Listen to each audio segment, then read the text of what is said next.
Hey guys, Will with Urban Outdoors DMV. I got a special guest today. I got Steven. Steven from Outdoors Obsession Outdoors, a hell of a fisherman and a good hunter. I don't know anything about hunting, and I'm completely lost. And Steven's I'm lucky enough that he's going to school me on it. I never hunted anything other than people. I'm sure it's going to be embarrassing and it's going to be ridiculous. I know nothing except for just like basic gun safety stuff because, I've been in the military and I work for the government, and I know not to do stupid stuff with guns. Other than that, though, about hunting itself, at least for animals, I know nothing.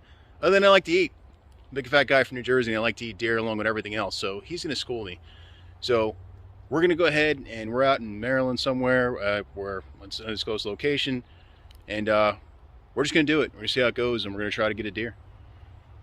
So deer, much like bass, if you're a fisherman, there's so much to it. Anybody can go catch a bass. Anybody can go throw a worm or a live minnow on a bobber, under a hook under a bobber, and catch a bass. But to consistently be good at catching bass, you have to really put the puzzle together if you want to catch numbers and size. Absolutely. Transfers directly to deer hunting. Anybody can go throw a pile of corn out on private property, sit in a tree stand, and hope a deer walks by. And sometimes you'll get lucky, and they will. But if you want to be consistent and actually target like bigger bucks, if you're a trophy hunter or like me, a meat hunter, and have a constant flow of deer coming in, there's a ton of stuff to learn and know to get progressively better.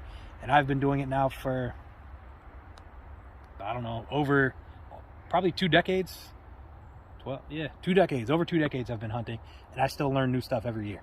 So it's a constant process of figuring out and patterning, and it's super intricate. So for when you're first starting, to simplify things, there's something that you need to keep in mind. Deer are doing one thing: they're trying to survive. In order to survive, they need a good source of food and safe area to rest their head. So what we call deer bedding is where they actually lay down and rest. It can be in all kinds of different areas. Generally in real open stuff like this, though, you don't see deer bed too often unless they're unpressured. Most of the time they like really thick stuff, elevated, a lot of the time where they can see predators coming from a while away. So here what we have is, on the other side of the woods over there, we have a lot of field and yard and gardens, and that's their primary food source. On this side we have a giant hill and super thick heavy brush at the top of the hill. So what happens here is they bed up there on that hill, they come down across the road, and they kind of stage and feed in this, they browse in this transition area. Early morning or late evening would be when they're coming from the bedding and heading over to their primary food source to feed all night.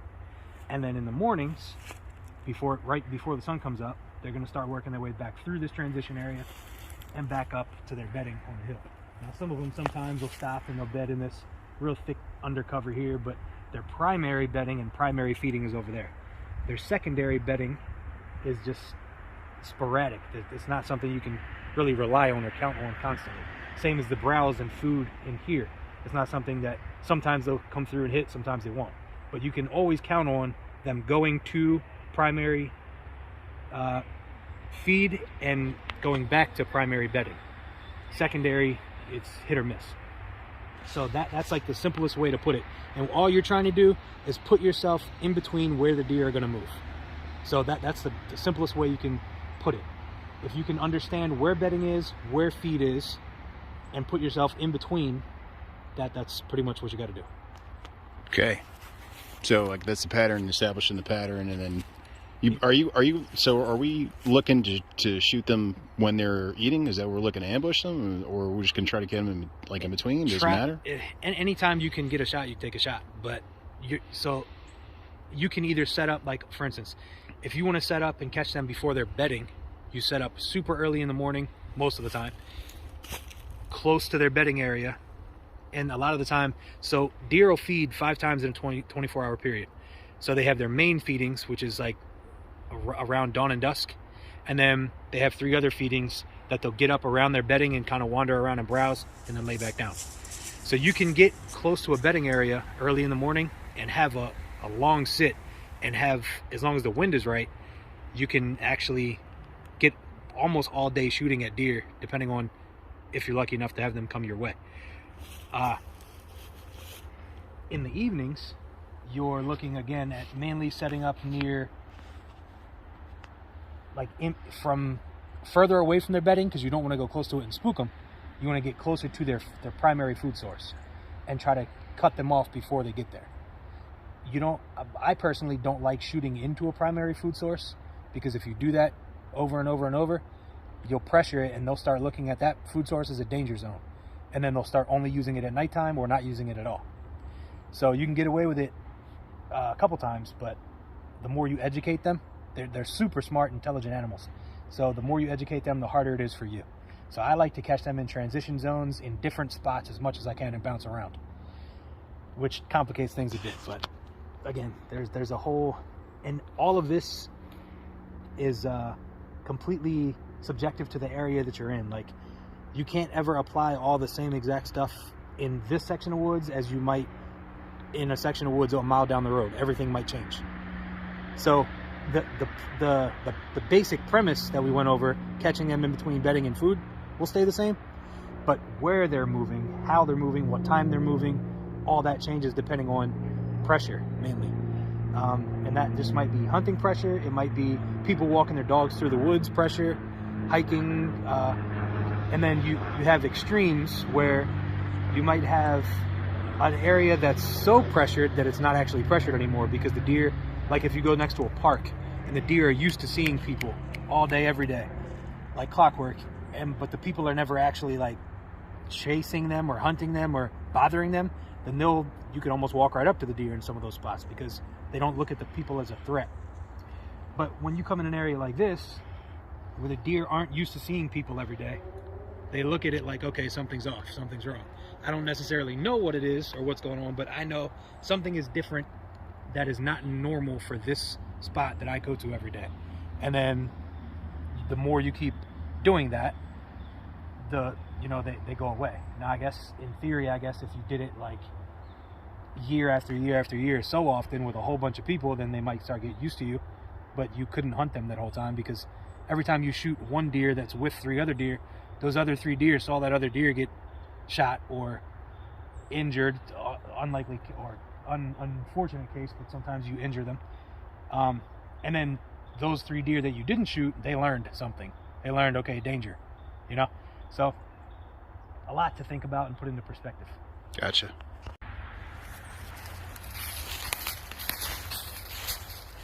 From here to here is like all torn up. Is that from them running? Is that what that is? A buck rubbed it. Now that's super old. That's like years old. Like okay. That's a really old rub. Whereas when we find a fresher rub, there's a ton of them around here. I'll show you. Okay. There's a newer rub right there on that one. See it? Oh yeah, I do see that. It's still pretty old. Maybe last year's rub. Not as old as this one though. Like this one, you can see the tree like is rotting around it. It's so old. That one is maybe from last year or the year before. The fresher it gets, if you get a really, really fresh rub, you'll see like the bark from where they rubbed it laying on top of the tree. It'll still be green, like wet, like that's like the same day fresh. Gotcha. And then you can, the browner and older and drier it gets, the older it is. But anyway, that's the point, is you want to look for sign. Keeping those basics we talked about in mind, you want to look for deer sign. So that might be rubs, scrapes. That's where they go like this to the ground and they'll make a big indent. I'll show you one over here. Okay. It's a big active, well, it's not active anymore, but about a month ago it was active. Active meaning they're still going to it and checking it and hitting it, leaving their scent in it. That's all that's how one of their ways to communicate. So bucks and does both scrape. It's not a bucks only thing. A lot of people think only bucks scrape, but does use it too, and it's used year round, not just in the rut. The rut is their breeding season, which is around here. Last week of October to about mid-November is like primary movement, rut movement. But I guess we're sticking to the basics, so I'm not going to dive into the rut because that's a whole different, separate thing in itself. It's super complicated. But basically, it's just their breeding season. So you got rubs, scrapes, obviously deer poop, which you'll see a ton of down here where the bait pile is. Okay. And then you can look at it and see how old it is, to kind of give you an idea of if they were recently in the area, if they were there last month, a couple weeks ago. Okay. Like that. Are you gonna pick the poop up? You like Ace Ventura that shit, man? I can if you want me to show you the difference. Bro, And then, I give it $10, man, if you tasted Ace Ventura style. I'm not going to do that. Okay. But I can show you the consistency of it. Also, like if it's super fresh, it's put it in perspective. If you were to take a dump, you can tell if it's fresh or if it's old. Like if it's wet and smushy and steamy, it's just now. Gotcha. If it's old and crisped and shrunk down and dried up, it's old. And everywhere variant in between.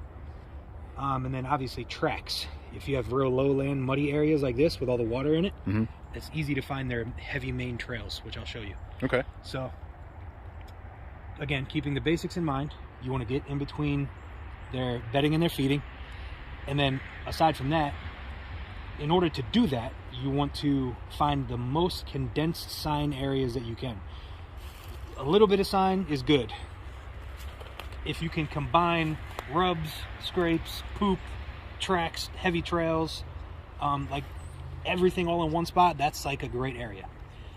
But again, rubs are kind of random for bucks. They kind of rub out of aggression or just anger sometimes when they're all fired up in the rut. So a rub, they might never hit this rub again. Scrapes, on the other hand, they're more reliable. If you get an active scrape that doesn't have leaves falling on it, like in the fall when the leaves are coming down real heavy, and the scrape is always clear, that means they're constantly using it.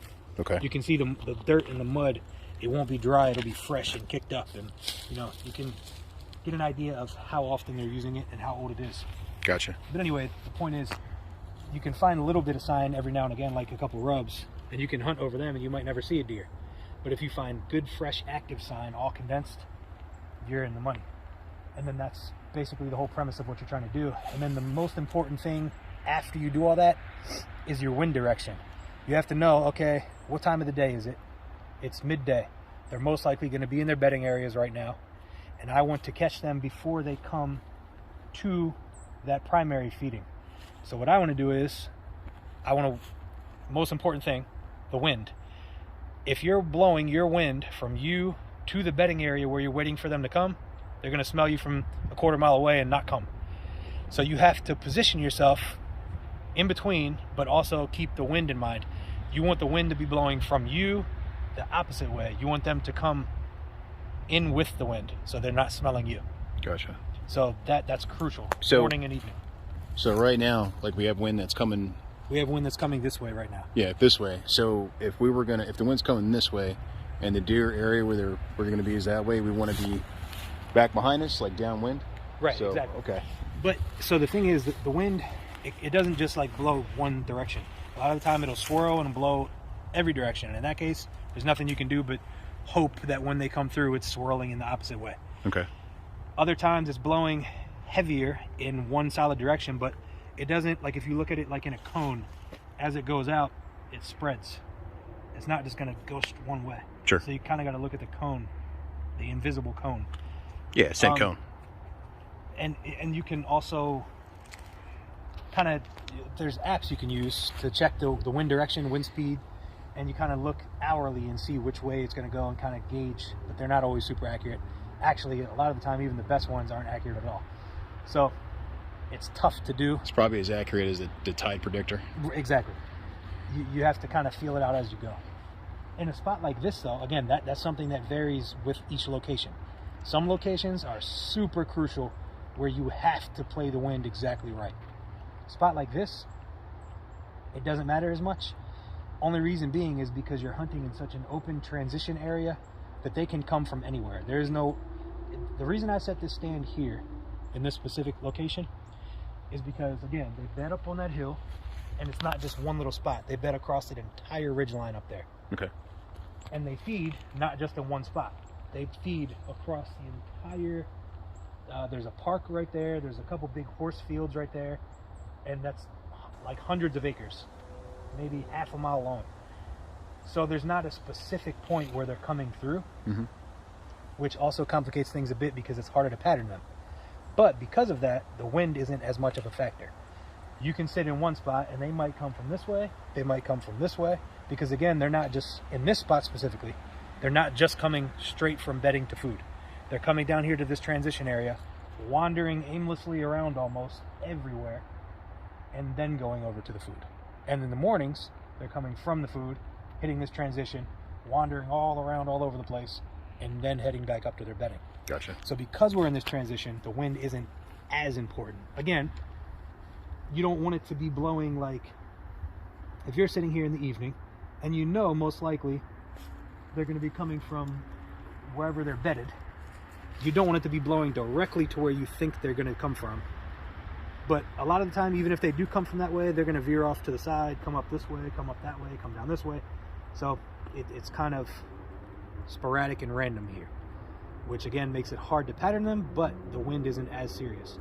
Whereas if you were in like a tight little pinch funnel where they can kind of only come through one little spot, then the wind is crucial. If you are hunting the wrong wind, you won't see deer. Or if you're like hunting the edge of a field, like an ag field, and you have the wind in the evening blowing from the field into the woods, and you're hunting the one trail that they use to come out, you're not going to see any deer because, you know, they're all funneling right into you to leave there, and then when they do, they're going to smell. They're not leaving out 20 different trails. Here, there's literally hundreds of trails that they use, and they're not using just one. So it all depends completely on where you're at. Got it. The further we get into the woods, we want to be super quiet and much less intrusive. All right, we got a whisper. Kind of like, you see them whispering on the hunting videos on the internet. That's what's okay. Exactly. Gotcha. Yeah, okay, no problem. We do that.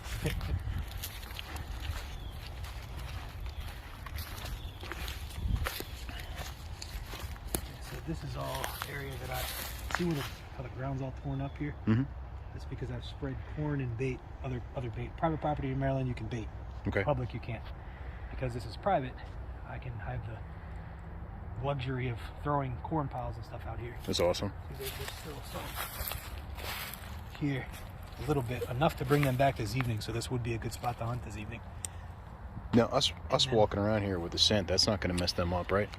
So that's a giant debate in the hunting world. Okay. I am not as particular about walking, like leaving scent from what I like to call like brush scent. Is just like you brush up against this with your leg. Mm-hmm. And a lot of hunters are like, nope, you can't hunt there now because you just left your scent on this. Gotcha. I have so many. If you look right here, there's a trail camera. Yep. I guarantee you, I could bet, like I'll even send you videos of the date and time of me doing this right now. Mm-hmm. Even my hand scent on this. Gotcha. And I guarantee you tonight or this evening or whatever, the deer will still come and feed in this spot. Nice. It's not going to affect that much. Do you think it's different because of like where we're at now? There's so many people that live around here in this part of Maryland. That's another thing, is that the pressure, it is highly dependent on the pressure. A really, really, really pressured, like super heavily hunted area, Mm-hmm. they might be bothered by that, but it's not gonna bother them enough to where it's like they turn around and just run. They just might put them on alert a little bit. What makes them turn around and run is when they smell your direct body scent Mm-hmm. coming with it, where they can, their noses are incredible, so they can kind of gauge the distance of where a smell is coming from. And if I'm sitting in that tree stand and the wind is blowing from that stand right to where we're standing right here, Yep. directly to them, they can smell immediately how close I am to them, and that will make them take off and go. Because they understand, they might not see you, they might not even understand what's going on. They just know they smell something that shouldn't be there. It's a smell that doesn't belong in the woods, and that means danger to them. So, with that being said, the big mature bucks, the oldest bucks in the woods, Mm-hmm. they might get upset by this right here. Like they might come and smell that and say, Mm-hmm. okay, a human has been here. And it might not make them run away, but they just might say, okay, I'm going to avoid that area because I smell that humans are there often. Well, since you're hunting for meat, do you want to take the... I don't care as much about Really? bucks. Because Don't get me wrong. I've heard that the older ones don't taste as good. I've heard that before. Well, not, again, that's a debate too, but it's not necessarily age as much as it is like time of year. Mm-hmm. When they're rutting and they're running around and Mm-hmm. they're working their muscles and they're getting tough. You know, when you're eating deer meat, you're eating the muscles. Yep. So it's just like when you work out, your muscles get firmer and firmer and firmer the more you do it. Mm-hmm. If you don't work out, your muscles are soft and nice and tender. Sure. So deer, same way. When they're running around for a month straight, chasing does, their muscles are getting buff. Okay. And they're nice and firm. And then afterwards, by this time of year, January, their muscles they've lost a lot of that muscle mass that they put on. Not a ton, not a noticeable visual difference, but enough to make a taste difference. Okay. In tenderness. So it's not really as much taste as it is the meat being tender or tough, if that makes any sense. Yeah. So, but what I was saying was the older, bigger, mature bucks, they're very solitary. They don't like hanging around a lot of other deer. They don't even like socialize like the way most other deer are super social. Does especially, they hang in big family groups. The bigger, even the younger bucks will too, but the bigger, older, mature bucks, for most of the year, they like being completely solitary, hidden and away from the world. Any amount of anything that they don't like, and they'll just move to a different spot. So that's where it comes in. To trophy hunters, though, that might affect something. Okay. I'm not so much of a trophy hunter. Again, I love big bucks too. Gets my blood pumping. If I see one coming through the woods, it's an amazing creature that you don't get to see often. It's like the equivalent of like a 12-pound bass or something. Like, it's, of course it's going to excite you. Sure. But that's not why I do it. Okay. I do it for the meat, to feed my family. 2.5, 3 inches. Yep. And then if it was a big heavy deer, you'd have 2 dots like that behind it. Oh, okay. See those dots that I made? And these tracks would be like that much longer with the 2 dots behind it. But that's just an idea of how you get the size. You can kind of tell by looking at the tracks the size of the deer. Okay. So keeping that in mind when you're setting up that early, you're thinking, okay, I'm going to set up 2 or 3 hours before the deer get there. And then you're getting in your spot, settling in, and for that first 30 minutes or so, you're comfortable. But after that first hour, second hour, third hour goes by, you're twitching, you're readjusting, you're moving. If you're on the ground, deer are going to pick up that movement from before you even see them, 100 yards away. And then they're not going to come in, they're going to run. When you're up in a stand, up in a tree, you get away with a lot more movement. They'll still see you if you're not blended in really well. Feeding area is right here where we have baited. Yep. Now, see if you can tell me where the trail is. There's one clear trail from here to here. Can you see where it's coming in? Yeah. Well, going around and then, yeah. Yep. Right there, you can see where they've got it walked down so much from walking that same path. Gotcha. That now that's not super heavy. I'll show you when we get in there. There's some really thick, heavy trails. You can see where they've been feeding so heavily in here that there's just tracks everywhere. Oh, wow. Like here is a deer track. There's 2 defined. Yeah, that's a good one. Here's a little track there. And as far as tracks go, these are small tracks actually. Really? Yep, so that's only about 2.5 inches, and it's got a little heart shape to it. The bigger the deer, you can't really tell buck or doe. I mean, you can get a good idea. If it's really, really big, it's most likely a buck because the bucks get bigger.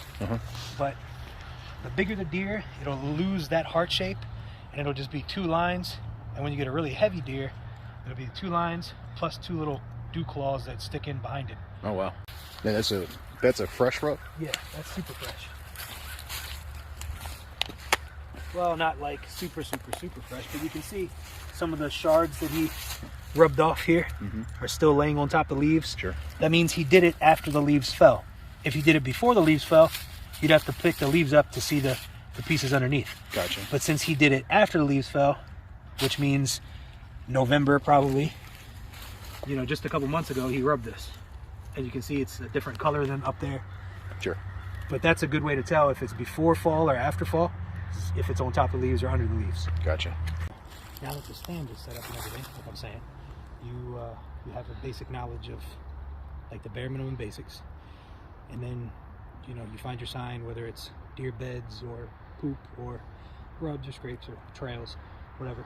You get all that squared away, like we talked about, and then so you have one thing left to do, and that's actually come back and hunt, and you do that based on wind and weather. So the conditions, again, a whole nother different conversation when it comes to the rut. It's very debatable, but the conditions as far as what pushes most deer activity and movement is like cold fronts coming in. So I always think of it like this: the worst fishing days are the best hunting days, and vice versa. So when you have super heavy drop temperatures that, you know, like you have like a 70-degree day that drops down to 40 degrees. That massive temperature drop would shut fishing down. Yep. But that is the peak activity for deer movement. So those big temperature drops like that, that's what spurs insane amount of movement for deer to get up and feed. So it doesn't have anything to do with like barometric pressure and stuff like that in fronts? It could with barometric pressure. I mean, that's a little too scientific for my knowledge, so I'm not sure about how it goes. It sounds like deer are just kind of like people. It's like, oh, it's cold now, it's cool now, I'm going to walk around and go eat and all that stuff. Because they're probably not going to, like, if it's really hot, they're probably not going to really want to move around so much. Their skin is like that thick. Oh, wow, and really? And you have fur on top of that, so they don't want to move around a lot when it's warm or hot. They're going to keep the movement to a minimum. Especially during the rut when bucks are chasing does. Like, a lot of people think that the rut is something that happens sporadically, just whenever, and nobody by the moon phase or whatever. None of that. The rut happens at the same exact time every single year, year after year. They know this because of testing fawns that when does are pregnant, when they're hit by cars or whatever, or when they have them in big enclosures and it's all tested. Fawns are born at the same exact time every single year. Does get impregnated at the same time every single year, year after year. What some people confuse for no rut is when you have like a warm day during the middle of the rut and all the activity goes to nighttime, because the bucks don't want to chase does throughout the woods when it's 60 degrees all day. But when you get those temperature drops during the rut, that's when you see a lot of daytime movement. Gotcha. So, point was, you time your hunt with good hunting conditions. Again, you can go out anytime and you might get lucky. Just like you can fish anytime, you might get lucky. You never know. Yeah. But you want to do everything to stack the odds in your favor. So you plan for the wind being right, conditions being right, and your success goes from 20% to 70%. So it's never 100%, just like with fishing, because there's factors unknown. You never know if somebody ran dogs through the woods one day. You don't know if the deer might. Again, you see how many trails are in here. Yeah. There's literally hundreds of trails through here. There's nothing guaranteeing that these deer are going to go toward your tree stand. They might go to the whole other side of the property one day, and then the next day they might come over here. There's no way to pinpoint that. All you can do is put all the odds in your favor and hope that they come your way. Right? So gotcha. Yep. So that's it. As far as basics go, that's pretty much everything you have to know. Awesome. To get out here and hunt. Awesome. Let's see if we can kill one now. Yep.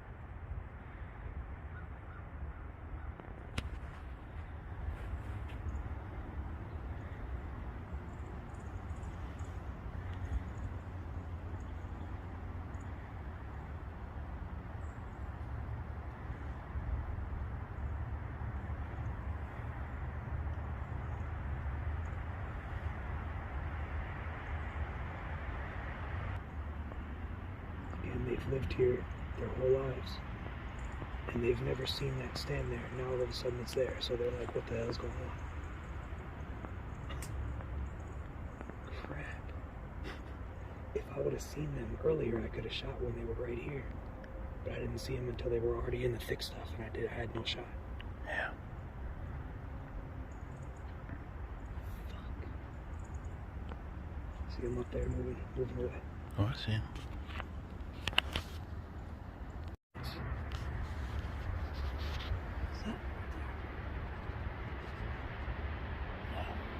Too much stuff in the way. Can't shoot it. Again, that's a situation where I could have forced the shot right there and probably killed that deer. But because through my scope I can see so many branches in the way, even with a 50 caliber slug, going through one of those branches is enough to, at that distance, to throw the accuracy off, enough to injure the deer rather than killing it. So it's not worth the risk. I gotcha. We're not starving to death. We can go to the grocery store and buy meat. It's not that crucial to take that risk. You know, it's not the apocalypse. if we were starving to death and needed food to feed our family around the campfire after the nuclear war, then yeah, maybe I would have took that shot. But realistically, civilization is intact. I guess that's debatable, but you get the idea. I got it.